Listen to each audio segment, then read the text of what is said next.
Dobré ráno všetkým, dobré ráno. Dnes máme dovolenkový špeciál. Svoju našu dovolenku trávime na ostrove Krk v Chorvátsku. Rozhodol som sa zobrať aj bike. Máme krásne počasie. A dnešná trasa, predstavenie dnešnej trasy bude asi také, že bude okolo 40 km, 700 výškových, či to je akurát na 3,5 hodinky. Idem do mestečka Krk, potom Punat a vrátim sa naspäť do Malinskej, kde vlastne aj máme svoje bývanie. Toto za nami je apartmánový dom, kde sme. Veľmi pekné, môžem odporúčiť, kto by mal záujem, tak určite viem poslať adresu. Prípadne za koľko sme to mali.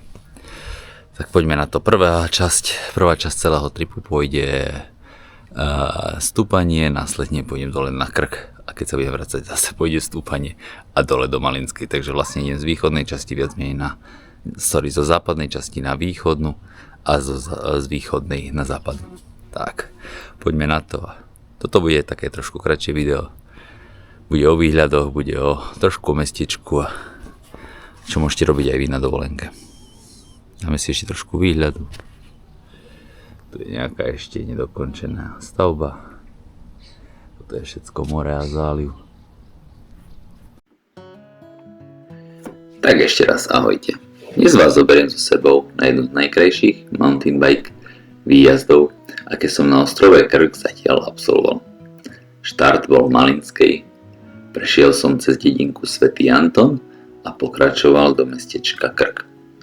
Odtiaľ popri Olivovom háji do Punatu a naspäť na ubytovanie do Malinskej. Pokojne si sadnite, natiahnite prilbu, obujte tretry a poďme na to spolu. Prvá časť celej MTB trasy viedla z Malinskej do Svätého Antona.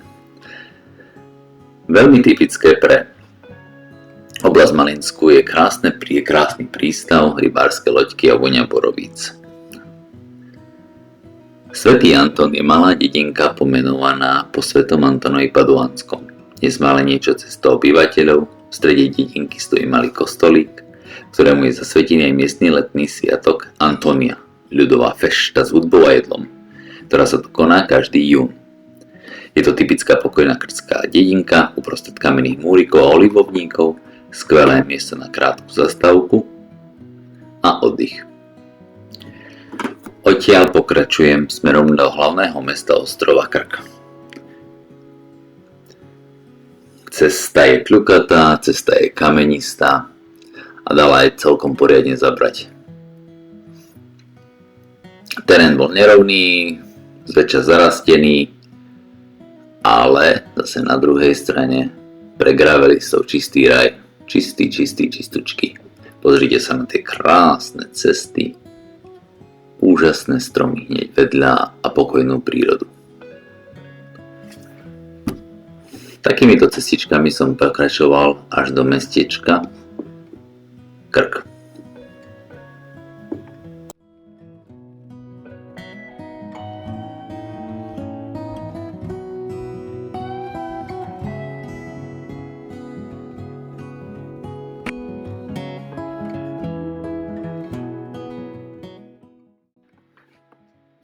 Mestečko Krk. Mestečko Krk má krásne historické jadro. Jeho korene siahajú až do rímskych čias a dodnes ho obklopujú staré hradby s úzkymi kľukatými uličkami. V srdci mesta, na trhu Kamplin, stojí Frankopanský kaštiel, jediná zachovaná svetská stredoveká pamiatka v Krku. Postavil ho rovnomenný šľachtický rod Frankopanovcov, ktorí vládli ostrovu od roku 1118 a kaštiel budovali postupne od 12. do 15. storočia. Dnes je z neho múzeum, priehliadka začína cez štvorhranú väžu, kde bola kedysi súdna sieň a pokračuje k okrúhlej benátskej väži s expozíciou o vzniku mesta. Z hradieb je odtiaľ nádherný výhľad na more. Presne oproti kaštielu stojí katedrála na Nebovzatia Panny Márie. Podľa historikov postavená na mieste ranokresťanskej baziliky a ešte staršej rímskej kúpeľne, pričom jej hlavná stavebná fáza pochádza z 12. storočia. Je to naozaj miesto, kde sa na seba vrstvia tisícročia histórie.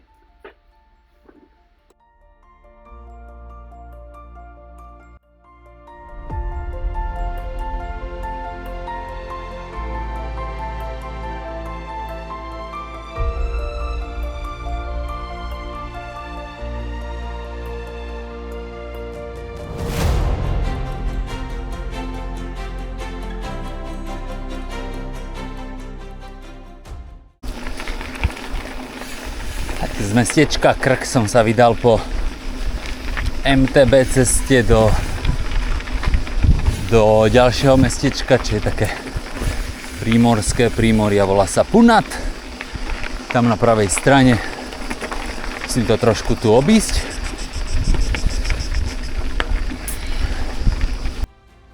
A práve tu pre mňa začala najkrajšia časť celej trasy. Cesta popri olivových hájoch. Mesto Punat pochádza z latinského slova pons, teda most, a podľa legendy tu kedysi stal drevený most spájajúci breh s poloostrovom Prnitba. Mestečko je dnes doslova obklopené olivovníkmi, takmer každý miestny obyvateľ má vlastný strom, a práve preto sa Punatu hovorí neoficiálne centrum olivárstva na celom ostrove. Prechádzam okolo olivových hájov. Krásne stromy. Krásne jazdine.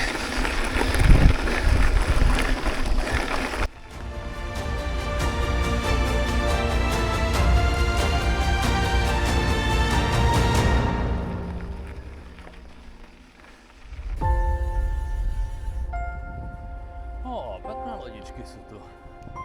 Pekné loďky.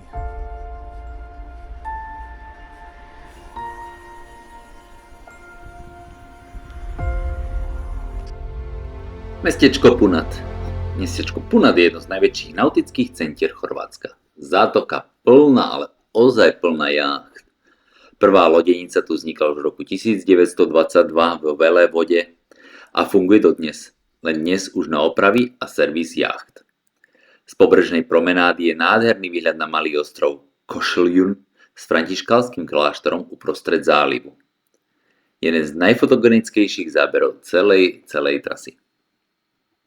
V starej časti mesta na uličke Klančič sa oplatí zastaviť pri Toš Galerii, bývalom olivovom mlyne, kde je dodnes vystavený starý mlynský kameň. Skvelé miesto, kde si môžete taktiež zakúpiť fľašku miestneho olivového oleja ako suvenír.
Odchádzam z mestečka Punat, dal som si kávu, croissant na cestu po cykloceste naspäť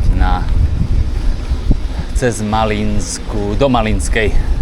Tak, kopec Punatu som vyšľapal a pripojil som sa na cestičku gravelovú mimo hlavných ťahov.